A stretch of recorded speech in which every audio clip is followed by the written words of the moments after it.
Hey everyone, so little video about social media.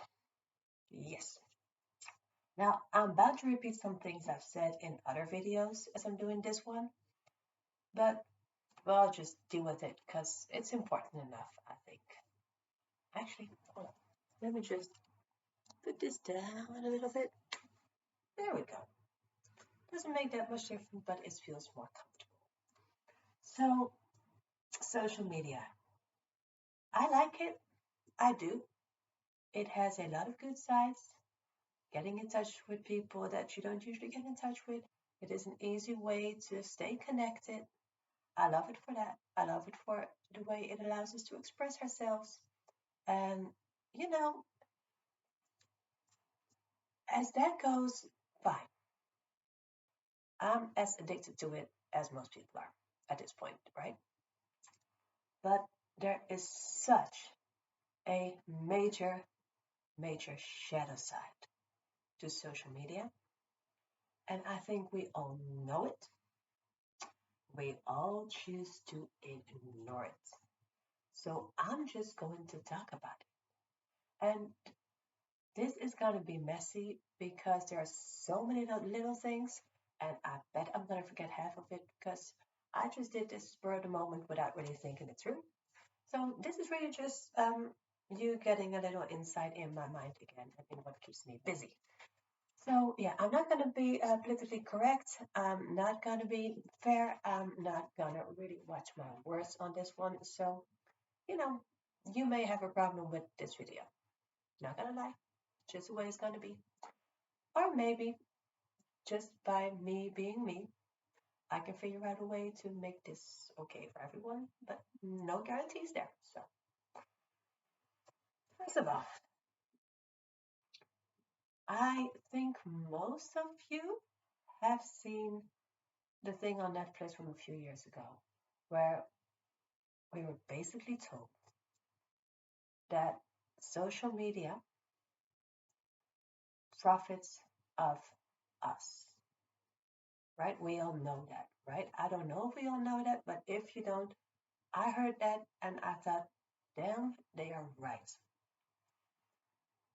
And here's that I think there's a quote in there somewhere that says, if the product is free, if the service is free and it offers you this much, that means that you are the product because it has to make bank somewhere.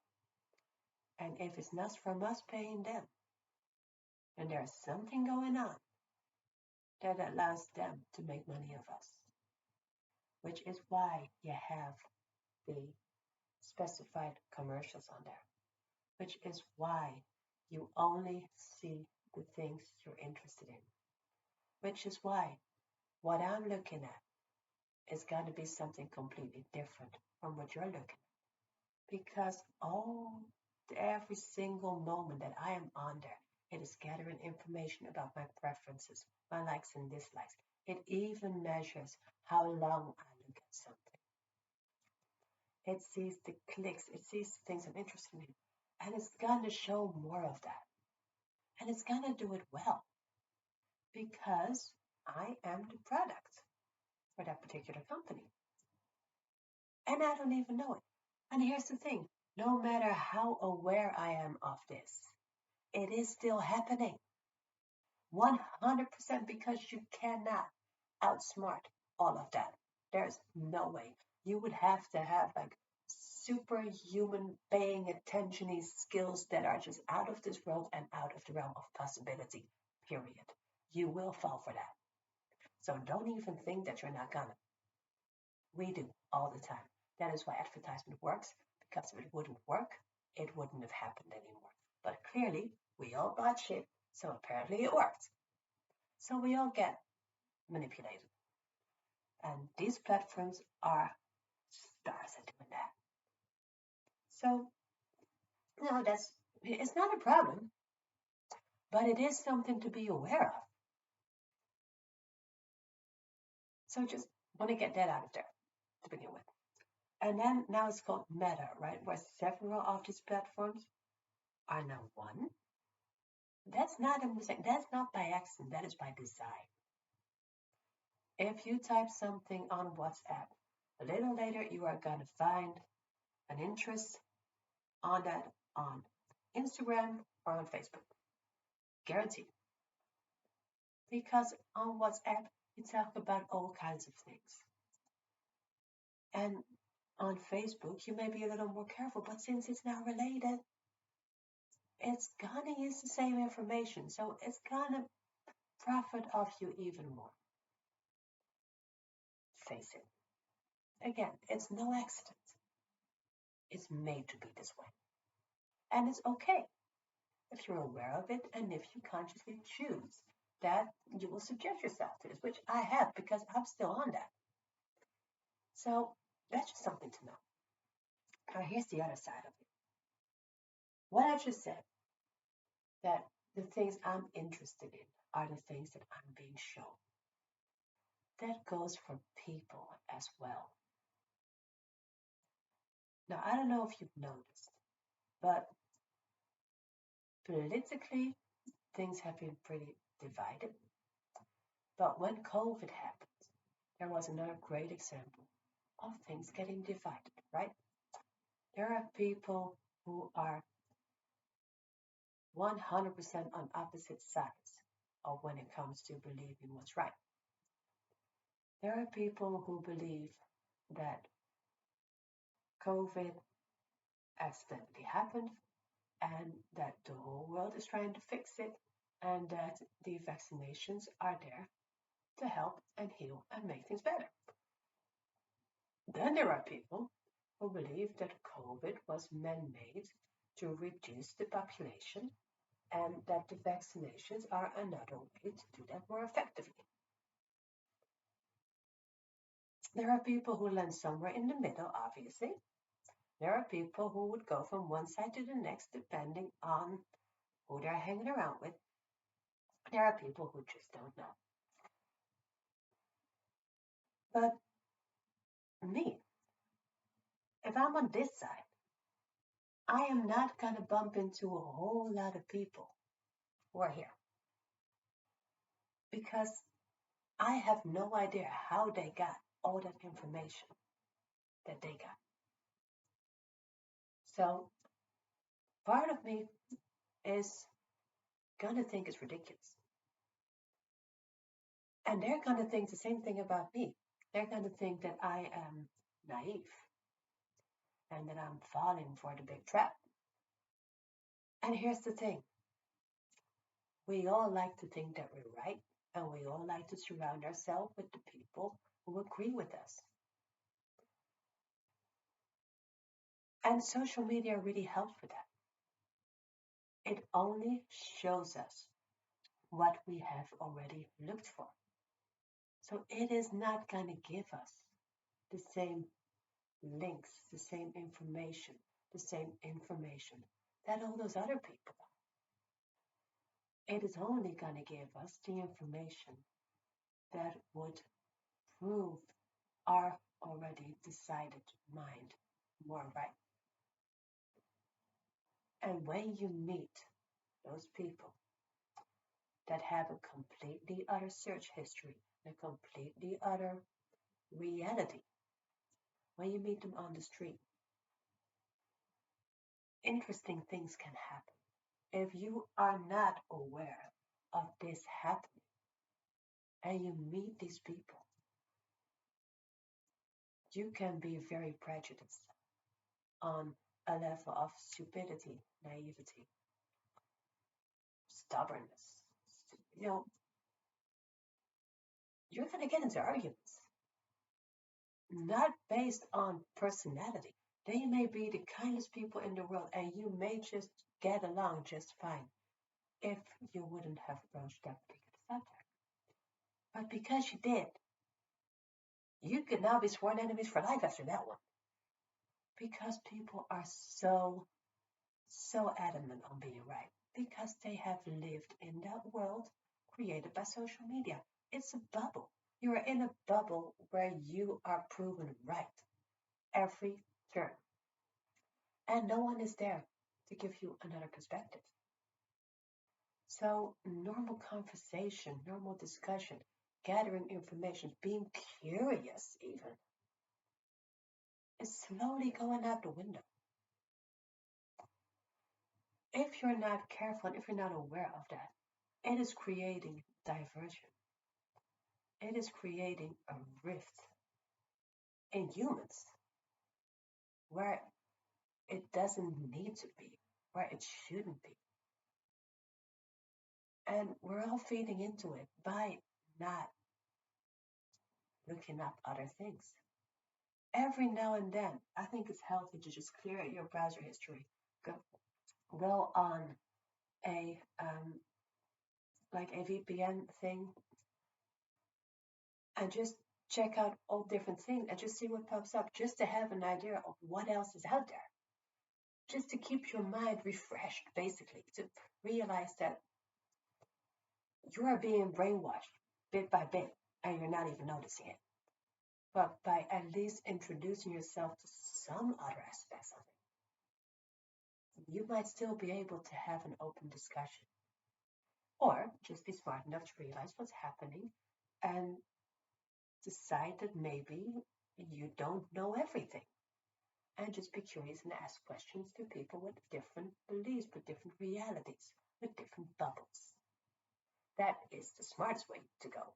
Because since we're already on social media, we're locked in this place anyway. But it doesn't mean we can't be open minded or curious or ask questions. Just be ready to meet people who will judge you when you do that. And try not to take it personal because you will get your feelings hurt. And that how you will get your feelings hurt, that has gone to such an extent that it's almost shocking, right? People on social media are now expecting to be rude and condescending and mean and snarky and all that shit. I don't know if you noticed that, but if you go to a website, any site on, let's say, Facebook, right? And you go there because it's funny or it's interesting, or it's inspiring, and you read some stuff, and you got your critical mind, so you're kind of wondering, is it real? Is it not real? You see all the comments and you laugh about them because people are funny and sometimes a little silly. And at some point you realize, okay, something's happening here that I don't agree with. And you choose to post that on that particular site. There may be a few people who say, yay, you, I'm glad you said it. But there is at least that many people who will burn you to the ground. And these are the same people who out on the street may be very, very friendly. But because it's Facebook, they're going to be mean because it is expected. And it is expected to the point where, and I've seen this again and again with people doing this, that if the person who posted the complaint or the suggestion or the other way of thinking, the person who made that post, if they say, hey, listen, I only wanted to give my point of view, I'm not okay with everyone being mean, several people will reply with, what, is this your first day on Facebook? There will always be several people who say that. That means that it is now a not even unwritten rule, but a sometimes written rule that if you dare to have an opinion on Facebook, you are supposed to be ready to be ridiculed and made fun of and be disrespected and be burned to the ground. Apparently now this place that is supposed to be social, right? Social media has figured out a way to just decide for everyone that if you're going to have a different opinion, you're going to get burned. And that apparently is perfectly okay. I don't know about you, but I have a problem with that. If people did that to me in real life, they can walk the other way quickly. I will not have that in my personal space. But on social media, where we share our freaking lives, we all just agree that that is okay. That just happened. And it actually, it didn't just happen. We made that happen. And everyone just goes along with that because hey, we all do it. But just think about where that puts our mental state. We're all addicted to this shit. And we see that as normal. What happens when you put these people, all of us, on the street and something happened that doesn't quite go our way? Do you think we're going to be able to switch? Do you think we're going to be able to change that mindset? Or do you think maybe that's going to leak over into real life and get everyone in trouble? I don't know if you've noticed, but I've kind of seen a decline of the length of people's fuses. Now, that may be because I'm looking for it. There's that. But it does seem to be a little more than in the past. And I'm guessing one of the reasons lies right there. So that's just something to be aware of. Again, know what you're choosing. Know the platform you're choosing. If you choose it, just be aware of it and be aware that that is not normal behavior. Please do not take that way of being into the real world. You're going to get in trouble. And a lot of people are already doing that. I have legit another fun thing. You know how people only show their most perfect moments on social media? And how there are still people out there who actually believe that that is real? Yeah, in case you're wondering, it's not. No one is going to show the argument. No one is going to show a picture of the dirty dishes in the sink. No one is going to show the real life struggles. Everyone is going to show the things that will make them look good. So do not fall for the bullshit that people show. Do not think, oh, this person has the perfect life because look at their social media feed. No, that is that is tailored and adapted to look as good as possible. So just realize that, please. I have seen people go to a wedding, and this legit happened. I've seen people go to a wedding. The wedding happened over there. They were not watching it. They were taking a selfie. Not one. They sit there for 15 minutes straight, making the same god darn selfie. Meanwhile, the wedding is behind. They missed the whole thing. But they have that perfect selfie, telling the world how amazing this wedding was that they did not see. That is the world we live in. That is the world we choose to be a part of. And again, it is okay to choose it if you are conscious of that. But please know that that is what you're choosing. At least now, if you choose it, you're going to be aware of it. That's the only reason why I am telling you this. That's the only reason why I'm even taking the time to make this video. Please know what you're getting yourself into. I get myself into it, but I do it with the knowledge that I'm getting myself into it. And I still fall for the shit because I'm human, and everyone does. But it's good to be aware. At least now you get to go into it with some information. And look shit up. If you're curious, if you doubt something, look it up. Have the sense of mind and have the level of curiosity to look things up, to see what the sources are, and to recognize bullshit when you see it, and to recognize bad behavior when you see it, to recognize bad habits when you see them, to recognize when someone is trying to sell you something when it happens. And you're not going to catch it every single time. I can guarantee you that is not going to happen. But when it does happen, at least you know why, and at least you know that it happened. So that's just something that I thought I would share with you today. There are a lot of other things about that, but for now, that will do. So have fun